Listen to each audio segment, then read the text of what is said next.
Teachers को visual training कैसे देनी है, जो बताया अभी कपिल जी ने, कहानी।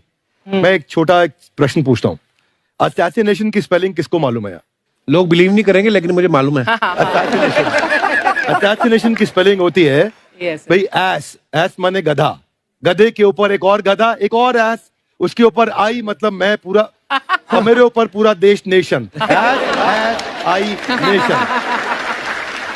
तो ASSASSI मैं ये जितना विजुअल कर दें पढ़ाने को, जितना आसान कर दें। वो याद नहीं होता था रेडियो किसने बनाया, बोला रेडियो चल नहीं रहा, इसको मार थप्पड़ मार, कोनी मार, कोनी मार, कोनी मार, कोनी ने बनाया, याद हो गया, मार कोनी ने बनाया। जितना विजुअल कर दो।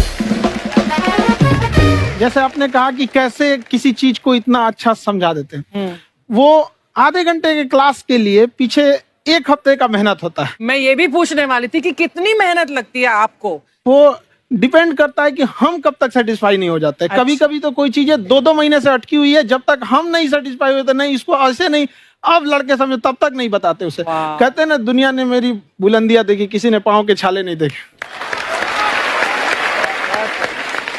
क्या है ना कि हम लोग अपने स्टूडेंट लाइफ में इतना पीछे थे ना, कभी कभी अपने आप को से डर लगने लगता था, या हम कहाँ आ गए, हमारा कुछ हो सकता है कि नहीं हो सकता है यहाँ पे। तो लेकिन ना कुछ सीखने का बड़ा शौक था। हाँ। तो जैसे एक फिल्म बनाने से पहले डायरेक्टर कितने महीने की प्रैक्टिस करता है, 2 साल की मेहनत के बाद एक 3 घंटे की फिल्म बनाना पड़ता है। उस तरह से थोड़ा काफी मेहनत करना पड़ता है पीछे से, तब जाके समझ में आता है। और धीरे धीरे एक्सपीरियंस होने से थोड़ा समझ में आ जाता है कि क्या, कहाँ पे कौन सा चीज डाउट आएगा वहां पे। और आपसे पढ़ाई करने का ये भी फायदा है कि ये पीट नहीं सकते ना YouTube चैनल से, अंदर से निकल के थप्पड़ भी नहीं मार सकते। हमें तो पीटा ही इतना है ना, हम तो मतलब टीचर से सवाल नहीं पूछ सकते थे। अभी बचपन में पूछ भी लिया ना कि सर सूरज कितना दूर है, तुझे जाना है उधर है। मतलब ये नहीं कि बच्चे के साथ दोस्ती करो, उसके साथ। आजकल माहौल बहुत बदल गया है, अब तो बच्चों की पिटाई भी नहीं होती, हमारे टाइम बड़ी पिटाई होती थी। हम भी कहते हैं, हमसे भी लड़के नहीं पूछते हैं, क्योंकि उन्हें पूछने की नौबत ही नहीं आती है। क्लियर हो जाता है ऐसे ही। वाह क्या बात है। मैंने देखा है सर आपके फॉलोअर्स में रवीना टंडन भी है एक। तो जब आप आए, कितनी मुस्कुराहट आई खान साहब आपके। तो जब कभी आप कोई नया वीडियो डालते हैं तो आप उनको पर्सनली मैसेज करते हैं कि किसी चीज पे डाउट हो तो कॉल मी एनी टाइम, ऐसा करते हैं आप? अच्छा, विवेक सर के बारे में हमने सुना है कि किसी को बिजनेस रिलेटेड प्रॉब्लम हो तो 5 सेकंड के अंदर जवाब दे देते हैं। जब भाभी जी आपको तैयार होने के बाद पूछती मैं कैसी लग रही हूँ, 5 सेकंड में जवाब दे पाते हैं आप? देखिए, इसमें तो सभी लोग पीड़ित है, और हर जगह, हर घर में ये जरूर सुना होगा सबने कि बच्चों के चक्कर में तुम्हारे साथ रह रही है, वरना तुमको तो कब का छोड़ के चली गई होती। ये बड़ी कॉमन बात है। So right. परमीत सर बोलते हैं आपको ऐसा? आप तो कभी नहीं बोलती होंगी।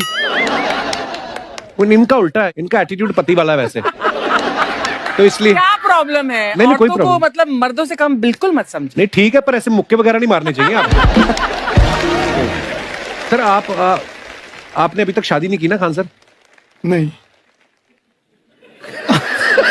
इतने पॉपुलर हो गए आप, आपका सेंस ऑफ ह्यूमर इतना अच्छा है, तो बड़े सारे प्रपोजल तो आते होंगे आपको। अभी तो इधर कुछ नहीं है सर। खान सर पर्सनल सवालों का जवाब कम देते हैं। अच्छा। जैसे हम शादीशुदा लोगों को देखने के बाद हमको थोड़ा सा और अच्छा, कई बार ना इंसान ज्यादा मोटिवेशनल स्पीकर्स को सुन लेना तब भी कंफ्यूज हो जाता है। कोई कहता है बड़े सपने देखो, गाड़ी लो, बैंक बैलेंस बनाओ। कोई कहता है कि इच्छाएं नहीं रखनी चाहिए, ये दुखों का कारण है। हम किसकी सुने गुरुजी? सुने सबकी, करे खुद की। जो दिल से निकले। दिल से निकले, क्योंकि जो सुनते हैं हम कई बार सुनते हैं और उसको खुद की प्रोसेसिंग करते ही नहीं है, और जब दूसरों की बातें सुनकर बिना प्रोसेस करके फॉलो करने लगते हैं, उसी को तो हम अंधश्रद्धा कहते हैं। बिल्कुल। उसको प्रोसेस करे, अपने दिल से जो रेजोनेट होता है उसको सोचे और फिर करें। मम्मी सुना, मेरी मम्मी के आगे डॉक्टर फेल है। मम्मी की जो सहेली ऑन द स्पॉट इसके साथ बैठी है, और इनको अगर कोई प्रॉब्लम है, फॉर एग्जाम्पल कोई शुगर की प्रॉब्लम है, तो उन्होंने जो बोल दिया वो अंतिम सत्य है। ले मैनू फलानी कहती है, ऐ खाड़ो तो ऐ हो जाता है। ये सवाल मैंने आपके लिए पूछा था mummy. I wanted to ask Khan sir कि आपका एक एपिसोड था ट्रेन के बारे में, कि ट्रेन में ऐसा क्यों होता है, शुरुआत में ऐसा हुआ था, ये यहाँ पर बोगी के लिए ये कनेक्शन, तो ये सोर्स क्या होते हैं आपके, कहाँ से आपसे सुन लेंगी, उसके बाद खुद का चैनल शुरू करेंगी।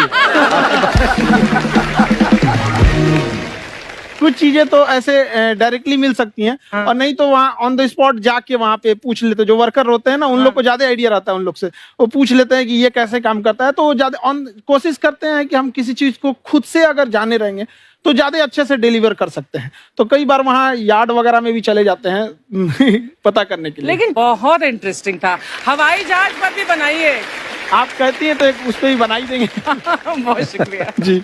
अच्छा सर, कई बार ना माँ बाप भी, जो मैं ये कहूंगा कि उनकी गलती होती है कि अगर बच्चा आपका 4-5 साल का है, आप शुरू से उसके मन में डालना शुरू कर देते हो कि ये तो इंजीनियर बनेगा। हो सकता है बाप इंजीनियर हो, वो चाहता है कि जरूरी तो नहीं है।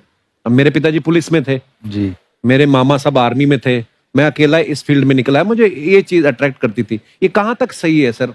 जी, मेरे हिसाब से तो बच्चों पे कभी प्रेशर नहीं डालना चाहिए, लेकिन साथ ही साथ हमको ये भी देखना चाहिए कि जैसे एल्बर्ट आइंस्टाइन ने एक बहुत अच्छी बात बताई थी, अगर एक खरगोश हो, एक बंदर हो, एक हिरन हो, एक शेर हो और एक मछली हो, उन सब को आप एक कतार में खड़ा कर दीजिए और उन सब के लिए एक ही टेस्ट हो कि आप पेड़ पे सब लोग कैसे चढ़ पाए। बहुत ओके, अब सबको एक टेस्ट कैसे दिया जाए? मछली तो आत्महत्या कर लेगी सोच के कि मैं तो कोई पास ही नहीं होंगी, ये मछली कैसे पेड़ पे चढ़ेगी? राइट। लेकिन कई बार ऐसे हो गया ना कि एजुकेशन सिस्टम ऐसी बन गई कि बस ग्रेड्स हो गए, सब्जेक्ट्स पढ़ने हैं, Right. जो भी किया है, और वो भी जरूरी है, लेकिन वो करते करते बच्चों की जो इंटरेस्ट है, बच्चों की जो पैशन है, उसमें उनको एंकरेज करना बहुत ज्यादा जरूरी है। एक पिताजी एक बार अपने बेटे को ऐसा चाटा मारे जोर से, तो पड़ोसी ने पूछा क्यों मार रहे जी? बोला कल रिजल्ट है इसका। कल रिजल्ट? तो बोले रिजल्ट कल है ना साहब, तो आज क्यों मार? कल बाहर गाँव जा रहा हूँ, कल का काम आज निपट के करता हूं।